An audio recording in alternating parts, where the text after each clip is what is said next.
حضور نے فرمایا آؤ میں تمہیں پچھلے زمانے کے ایک ایماندار نوخیز ولی اللہ کی بات سناؤں.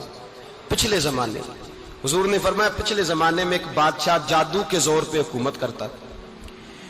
جب وہ ایک جادوگر اس نے رکھا ہوا تھا تو جادوگر اس کو جادو بتاتا, وہ جادو کے زور پر حکومت کرتا. جادوگر بوڑھا ہو گیا تو کہنے لگا بادشاہ کوئی نوجوان میرے پاس بھیج دے, اب میں بوڑھا ہو گیا ہوں, میرا پتہ کوئی نہیں کب مر جاؤں. ایک نوجوان کی ڈیوٹی لگائی, بڑا زیرک سمجھدار, اپنے رعایا میں سے چن کے جو ذہین فطرت مزاج بچہ تھا وہ اس نے لگایا. اللہ کے محبوب علیہ الصلوۃ والسلام فرماتے ہیں بچہ جادو سیکھنے لگا, وقت گزرنے لگا. بچہ جب جادو سیکھنے جاتا تو رستے میں ایک راہب بھی تھا جو انجیل جانتا تھا. وہ اللہ اللہ سکھاتا, لوگوں کو حضرت عیسیٰ علیہ السلام کی تعلیمات سے آگاہ کرتا. اس نے دیکھا کہ یہاں بھی لوگ اکٹھے ہیں تو وہ بچہ اس راہب کے پاس بھی اٹھنے بیٹھنے لگا. اب جب اس کے ساتھ اس کی گفتگو بڑھنے لگی تو اس کو باتوں میں لذت آنے لگی. اس نے راہب نے پوچھا کہ تو کون ہے اور کس طرح سے آیا ہے, کیا تیرا معاملہ ہے؟ اس نے کہا جی میں جادو سیکھنے جاتا ہوں, آپ کی باتیں مجھے بڑی اچھی لگتی ہیں. اس نے کہا دین سیکھ. جادو سیکھنے والے کافر ہو جاتے ہیں, قرآن و دین سیکھنے والوں کو اللہ کامل ایمان عطا فرماتا ہے. فرمایا یہ سیکھ. بچہ بیٹھنے لگا, اس کے پاس آنے لگا, باتیں دل میں گھر کرنے لگی. ایک وقت آیا کہ مسلمان ہو گیا. اور مسلمان کیسے ہوا؟ بچہ کہتا میں تجربہ کر کے ہوا.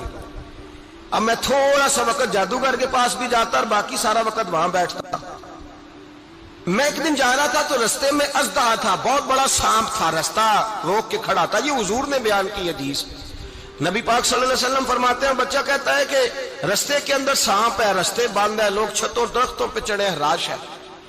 کہتے چھوٹا سا روڑا میں نے اٹھایا تو میں نے کہا اللہ اگر جادوگر سچا ہے تو اسے مار دے. چھوٹا سا روڑا میں نے پھینکا, اژدہا کوئی نہ مرا. پھر چھوٹا روڑا اٹھایا, میں نے کہا اللہ اگر وہ عالم سچا ہے تو اسے مار دے. اب جب میں نے روڑا مارا تو اژدہا مر گیا. میرے اندر سے گواہی آئی نہیں دین کی باتیں سچی ہیں, نہیں قرآن کی باتیں اسلام سمجھانے کے لیے عرض کر رہا ہوں. اگرچہ اس دور میں انجیل تھی, اللہ رسول کی باتیں اچھی ہیں. کہتے میں مسلمان ہو گیا, اب میں نے راہب کے پاس ہی رہنا شروع کر دیا, جادوگر کے پاس چھوڑ دیا. اس بچے نے آنا. بادشاہ پوچھتا کہاں زیادہ وقت گزارتے ہو تو وہ بات گول کر دیتا. وقت تیزی سے بڑھنے لگا. اللہ نے اس نوجوان میں طاقت پیدا کر دی.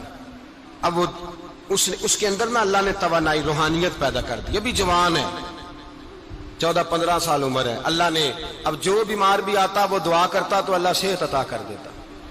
جو بھی آتا. بادشاہ کا ایک درباری تھا, بادشاہ کو پنکھا جلتا تھا, وہ اندھا ہو گیا.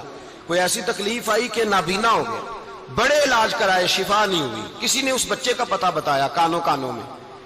اس کے پاس گیا تو بچہ کہنے لگا شفا تو ہو جائے گی پر کلمہ پڑھنا پڑے گا, مسلمان ہونا پڑے گا. جس پیغمبر کا میں غلام ہوں تجھے بھی بننا پڑے گا, دین پہ عمل کرنا پڑے گا, اللہ شفا دیتا ہے. اس نے کہا تو مجھے کلمہ پڑھا, مجھے شفا دے, میں تیار ہوں. اس نے کہا شفا تو اللہ دیتا ہے. اس نے اللہ تبارک و تعالیٰ کا ذکر کر کے دعا مانگی. یہ مسلم شریف میں حدیث ہے, طبرانی میں موجود ہے. اللہ نے اسے شفا دی, اس نے کلمہ پڑھنا شروع کر دیا. یہاں ایک نقطہ لکھا ہے ہمارے علماء نے, کہتے ہیں جب اللہ ولایت عطا کرتا ہے نا تو یہ سفید بالوں والے کا حصہ نہیں ہوتی. اگر جوانی میں کوئی آدمی توبہ کر کے تصوف کے راستے پہ چلتا ہے تو سب سے زیادہ ولایت اللہ اسے عطا فرماتا ہے. سب سے زیادہ ولایت اس کے پاس ہوتی ہے. ابھی اس کے بال کالے ہیں, چڑھتی جوانی ہے, دعا کی تو اللہ نے, اور حدیث پاک میں موجود ہے کوڑے آتے تو شفا یاب ہو جاتے, اندھے آتے تو شفا یاب, برس والے آتے تو اللہ سے دے. جوان ہے. بادشاہ کے پاس وہ واپس گیا, وہ جو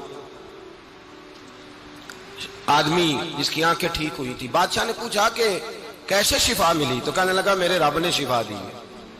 بادشاہ سجدے کراتا تھا, اپنے آپ کو منواتا تھا معاذ اللہ. کہنے لگا میرے علاوہ کون رب ہے؟ اس نے کہا وہی رب ہے جس نے تجھے پیدا کیا ہے, اور وہی رب ہے جس نے مجھے اندھے کو آنکھیں دی ہیں, وہی ہے میرا مالک. کہا اچھا تو مجھے نہیں مانتا؟ کہا نہیں میں اپنے رب کو مانتا ہوں. بادشاہ نے اسے سزا دی, ستایا. اس نے بچے کا پتہ بتایا, پر بچے کو بلا کے ستایا تو اس راہب کا پتہ بتایا. راہب بھی قتل ہو گیا, نابینا بھی قتل ہو گیا. بادشاہ نے کہا سپاہیوں سے اس بچے کو لے جاؤ اور پہاڑ کی چوٹی پہ جا کے نیچے پھینکو تاکہ مر جائے. بچہ پہاڑ کی چوٹی پہ گیا تو ہاتھ اٹھا کے کہنے لگا یا اللہ میرے لیے نہیں اپنے لیے,